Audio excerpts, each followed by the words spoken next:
Okay, so we're doing this.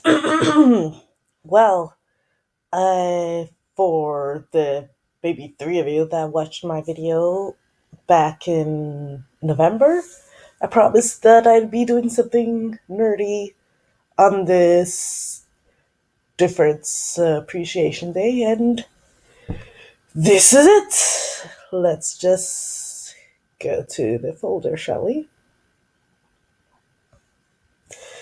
Okay, so this is what we're discussing today. X-23, one of my first comic book characters that I became a fan of way back when she made her first appearance in X-Men Evolution. Well, I'll be honest and say I didn't actually learn about her until way after the show was already over. X2 was already a thing and X3 was just about to come out, but I saw her story and I was like super impressed and I wanted to learn more. And this is what eventually led me into reading comics because I had heard that she had in fact crossed over to the um actual Marvel continuity, which was like super exciting for me. Only to learn that she was in NYX, which wouldn't have been a bad thing. NYX was a pretty interesting story about the type of mutants you don't usually see. Like, they weren't X Men or even Avengers or superheroes or anything, they were just these street urchins trying to survive. Except that Mr. Casada, in all his great wisdom, decided that the best way to introduce the young, very much underage clone of Wolverine, which, yes, in the comic she was still underage, was as a prostitute. They're like variants of this cover, which are a little more sketchy, and this is pretty gross already. Just moving on. The origin that I actually like to accept is the one made by actual creator Craig Kyle and his writing partner Chris Yost. Sorry, for a while I thought I said the names wrong. Uh, Mainly in the miniseries Innocence Lost, which documents X-23, aka Laura Kinney's childhood as she grew up in the facility and her relationship with her creator slash mother, Sarah Kinney.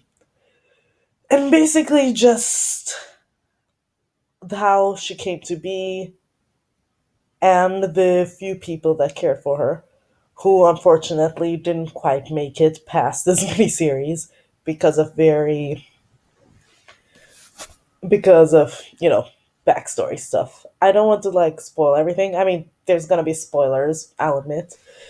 But it's just safe to say that I adore the story a lot and I'd like for more people to check it out.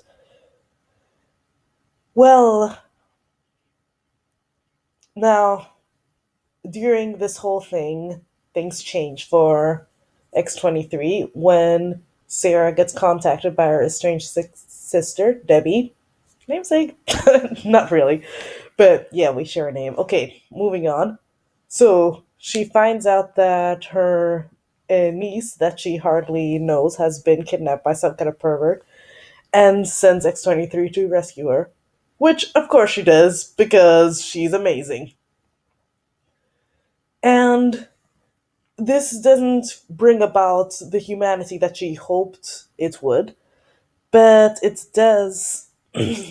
But eventually, she does find that Laura, who's up till now been more of a child soldier who never knew how to be a child, has gained some humanity when she spares the life of the son of Dr. Xander Rice, aka the head of the experiments that made her and her worst tormentor. And now, During all this, it turns out that Dr. Xander Rice decided to make a bunch of more clones to like sell them and make a whole bunch of profit because, you know, that's what evil scientists do. Well, Sarah doesn't stand for this, and of course has launches a plan where X-23 basically kills all of the clone pods before they grow up, and also murders Dr. Rice.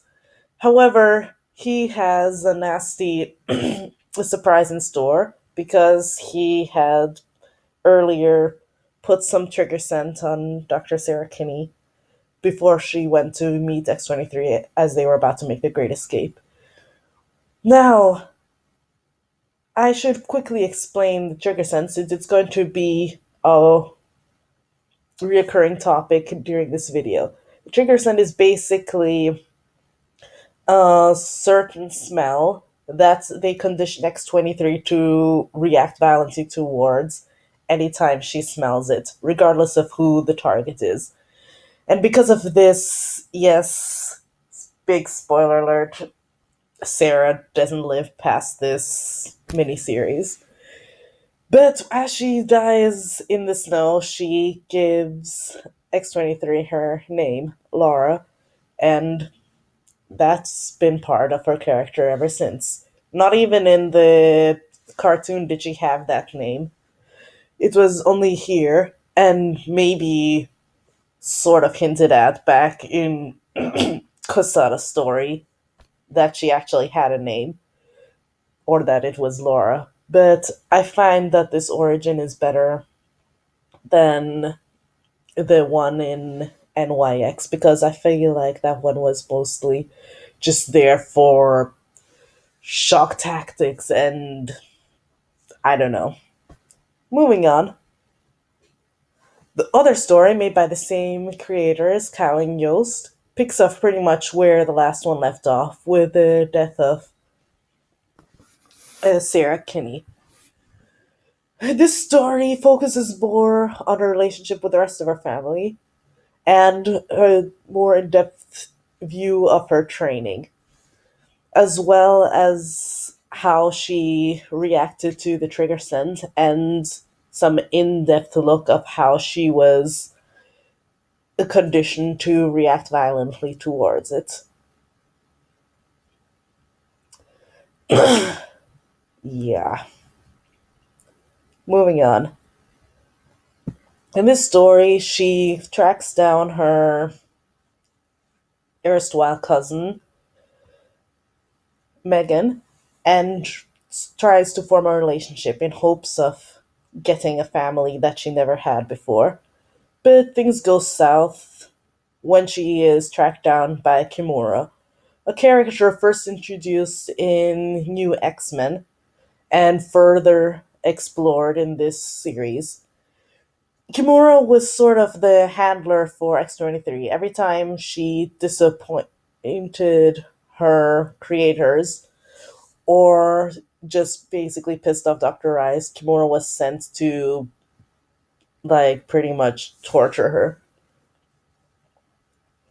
And I guess she was sort of set up to be like the saber tooth to her Wolverine.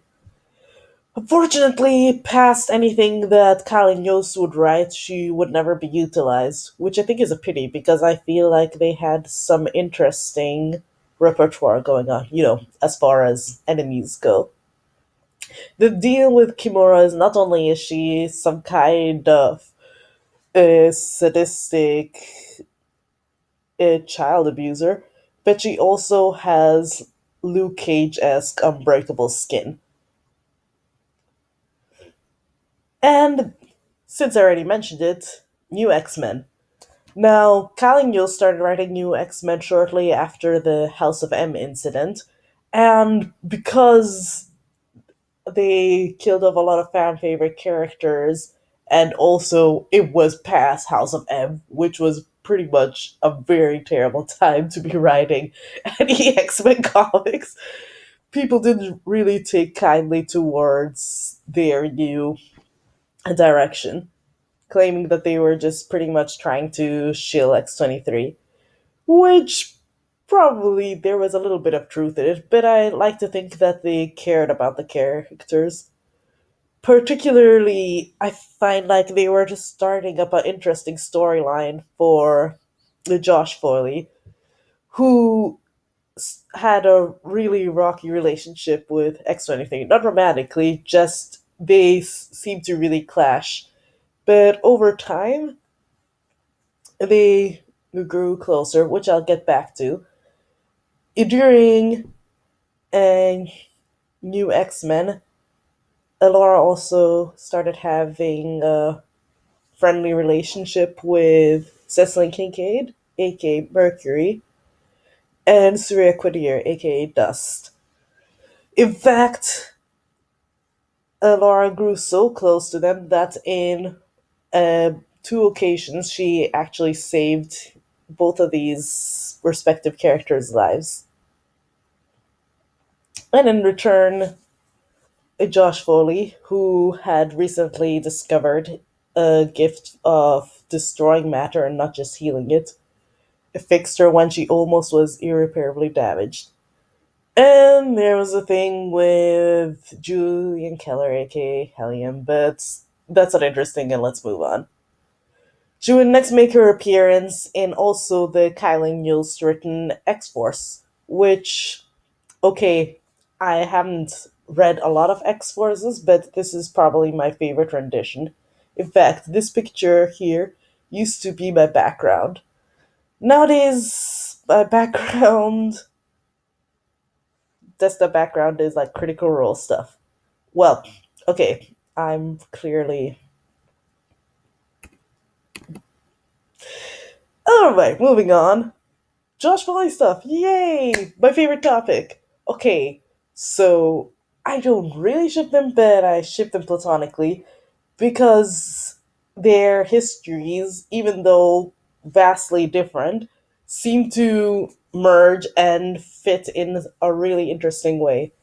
Like, Laura grew up as a child soldier, basically just killing anyone, anywhere for the right price of her employers, and has never had a childhood. Josh, on the other hand, was a regular suburban kid until he found out he was a mutant, and at first he was just this guy who knew how to heal people, but after his trauma in the decimation arc, learned that he had a gift to also destroy people. So basically, he can mess with people's biology.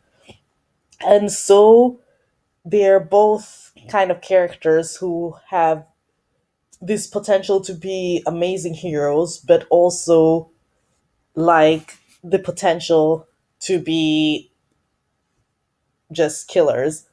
And what I liked about this relationship that was being set up between them is that Josh was one of the few people who recognized that she doesn't see herself as much of a person and tried to reach out to her.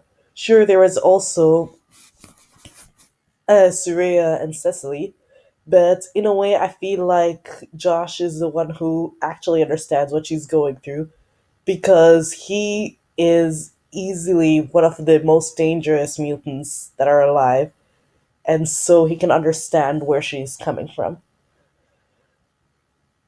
Next, she would finally appear in a non Cal Yost book, written this time by Marjorie Liu. And I have to say, the X-23 series by Liu was predominantly good, I must say. The first few arcs were pretty exciting and interesting. There were a few things I didn't like, but for the most part, I actually adored it. It was a lot of soul searching and introspectiveness and just interspersed with adventures.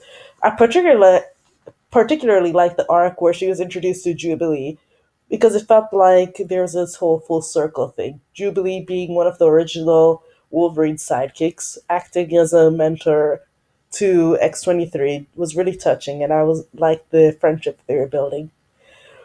And then I wanted to love this arc. I really did. But then she had to make the action piece of the week. See, in comic books, you have to have some kind of threat or something going on. You can't just have character introspection. I mean, maybe you can if you're a big enough writer, but this wasn't Marjorie's time to just do that kind of stuff. And so the threat was introduced, which was basically the trigger scent, a common threat in X-23 stories. Except, apparently, it had been altered. It had been altered in a way that it made all people, not just Laura, violent, like murderously violent. I. What? What? What? Pavlov is looking at you and frowning from the grave.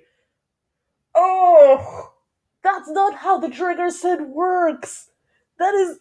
Do you know what a conditioned reflex is? Well, clearly you don't, otherwise you wouldn't have written this dumbass story. Or at least not call it trigger set, just say it's similar to the trigger set, but don't say, oh, it's a trigger set, but now everybody gets angry and murdery, not just you. It's like, ugh. Oh my goodness. Why, Marge? I trusted you.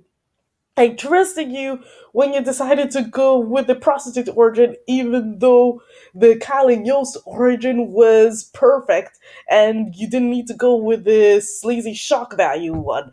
But I decided I let it go. Whatever. You're doing what you want to do. You want to have the NYX characters, and you can't do that without acknowledging the icky backstory. So whatever. I even trusted you when you made Gambit the tag-along character and gave them this weird chemistry, which is like super inappropriate because he's like in his late 30s and she was still, what, 17? Even though, as I have already gushed before, Josh Foley would have been the perfect tag along character because of the parallels in their powers and histories and the Conrads, and there was just so much potential. Why does nobody else see this? I even trusted you when I found out that you were a frequent collaborator with Daniel Way and had that dumb crossover with the Dakin book, even though I friggin' hate Dakin. But this frigging, ah, just not being able to grasp the way a conditioned reflex works.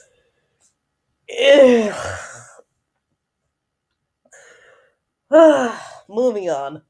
So I did manage to finish this book, but nothing really interesting happened. Like the whole relationship with Hellion was touched upon, and actually hilariously, she rejected him, which was one of the only good things that happened past the Trigger Sense incident. Ugh.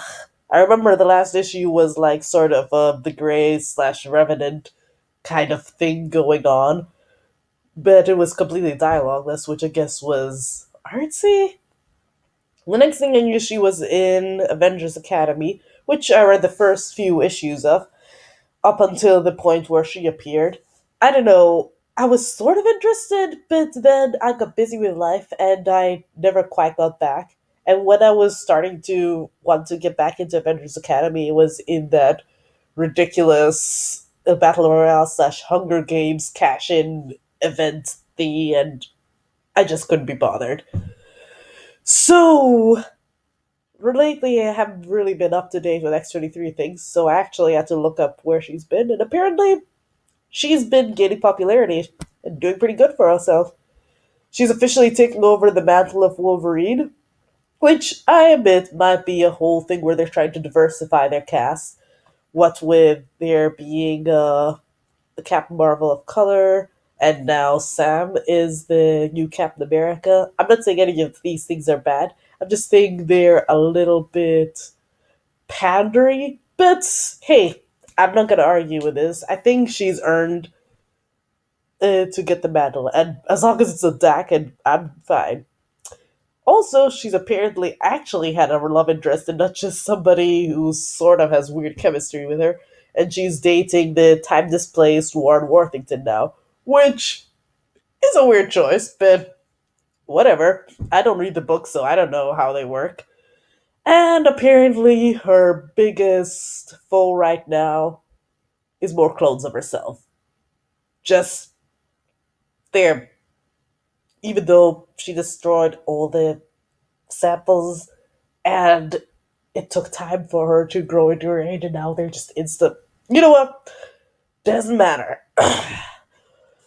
Now, at this point, if you're still even watching this video, which congratulations, I guess, you're probably wondering why I'm even bringing X-23 up. Well, it just so happens that there's something happening with her character a few months away. Yep, Logan. The first time Laura Kinney is going to make it to the big screen.